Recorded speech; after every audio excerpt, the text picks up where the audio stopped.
Bonjour à tous. Bonjour, bonjour. Alors, aujourd'hui, on va parler des difficultés qu'on peut rencontrer en mai, au mois de mai, lorsqu'on a fait ses semis propres. Voilà. Donc, on vous dit tout ça après le générique.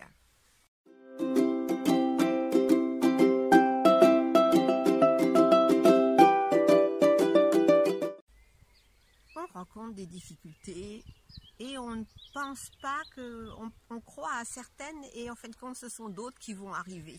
Oui. C'est pas toujours celle qu'on s'y attend. Mais un jardinier averti s'attend à avoir des difficultés et il a certainement des méthodes pour les résoudre. Oui, oui, tout à fait. Alors on va en parler.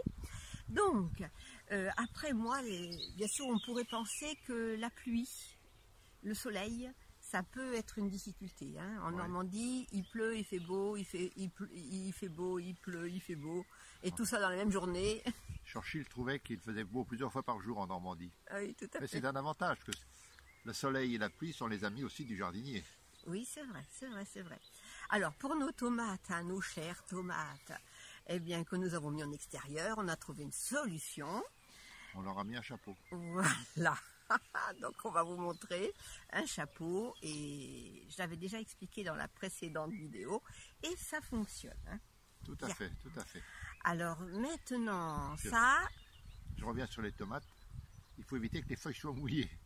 Oui, Alors s'il n'y a pas de chapeau, d'ailleurs quand on arrose les tomates, eh bien, comment dire, on les arrose au pied, pas sur les feuilles. Pas sur les feuilles. Voilà. Et forcément, quand il pleut, c'est pas sûr, c'est pas évident ça. Voilà. Alors après donc avoir mis nos tomates à l'abri un peu, j'ai planté des courges, des petits marrons. Alors comme d'habitude, le trouf, un petit peu de compost, le petit marron. Et puis on rebouche avec la terre et on arrose. Un petit peu d'arrosage, voilà. Et puis on laisse faire la nature. Tout à fait. Alors ensuite, eh bien, je suis passée, donc ça c'était un petit potager, le long avec les tomates là-bas. Et là, dans le plus grand potager, on y a mis les concombres, donc les aubergines, les poivrons. Tout a été mis. L'autre jour, on a mis les haricots verts. On avait déjà mis les petits pois. Ouais, les betteraves rouges, les carottes, tout ça, ça pousse. Les choux rouges, t'en as parlé? Les choux rouges, oui, c'était les premiers. Voilà. Les choux rouges. Eh bien, la difficulté que j'ai rencontrée, c'est que j'avais encore des courgettes à mettre en place et j'avais plus de place. Eh oui. Ah oui, quand on veut faire plusieurs variétés, même si on a un potager qui nous semble assez intéressant, eh bien, ça fonctionne pas toujours. C'est vrai que déjà on vit à 5 sur le domaine. Si en plus on doit partager notre terrain avec des courgettes et compagnie, il faut trouver une solution pour mettre tout le monde. Alors GP a passé la tondeuse sur une petite parcelle du potager, un petit coin qui restait enherbé. Et donc là, j'ai pratiqué la méthode que j'avais expliquée dans Aménager son jardin il y a déjà plusieurs mois déjà.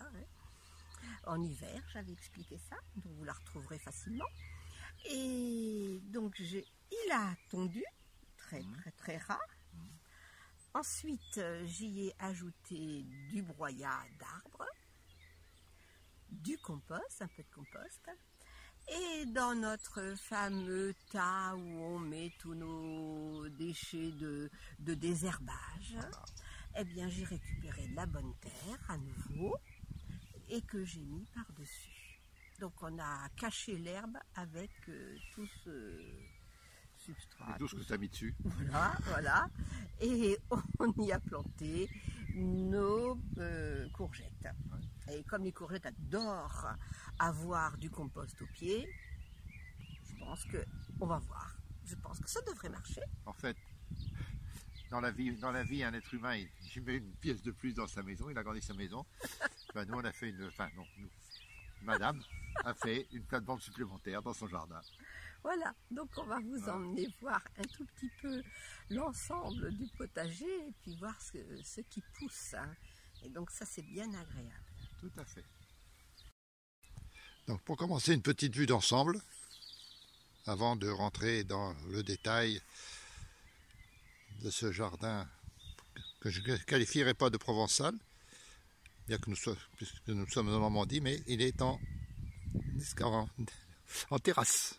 Et en terrasse, oui, tout à fait. Donc, pour commencer, un petit retour sur les échalotes qui commencent à se multiplier.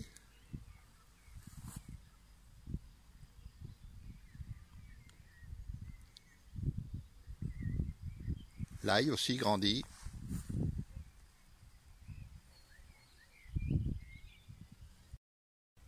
Là, nous avons les navets, qui ont de magnifiques feuilles. On suppose que le navet est au pied. Les betteraves rouges à feuilles rouges et betteraves rouges à feuilles vertes.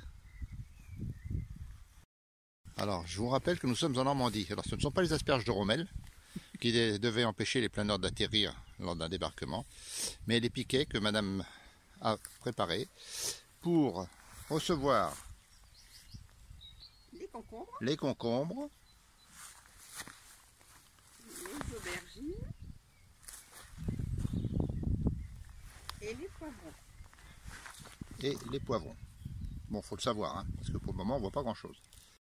Les radis. Là, nous avons les choux rouges et des radis. Là, ce sont les carottes, voilà, qui sont encore toutes mini-mini. Ouais, mais bon, elles sont là. Mais elles sont là, comme dit Madame Manou. Les petits pois à rames. Les pommes de terre qui sont butées.